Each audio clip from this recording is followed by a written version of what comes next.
नंदुरबार इथले हेमराज मोतीराम चौधरी यांची सून तसंच चिरंजीव मयूर यांची पत्नी सौ मिनल हिनं बेलापूर नवी मुंबई येथील अपोलो रुग्णालयात आपल्या वडिलांना यकृत दान करून एक नवा आदर्श समाजात घालून दिला।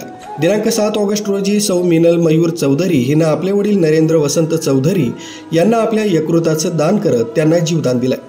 तब्बल 18 तासांहून अधिक चाललेल्या या शस्त्रक्रियेत डॉक्टर अशोक थोरात तसंच डॉक्टर गुरुप्रसाद शेट्टी यांच्यासह 12 जणांच्या पथकानं अथक परिश्रमांतून ही जीवघेणी शस्त्रक्रिया यशस्वी केली आहे। मिनल चौधरी यांचं धाडस, प्रेम, निर्धार आणि आपुलकीबद्दल सर्व स्तरातून त्यांचं कौतुक होतंय। नितीन चांदवडकर, न्यूज 7 मराठी, इगतपुरी।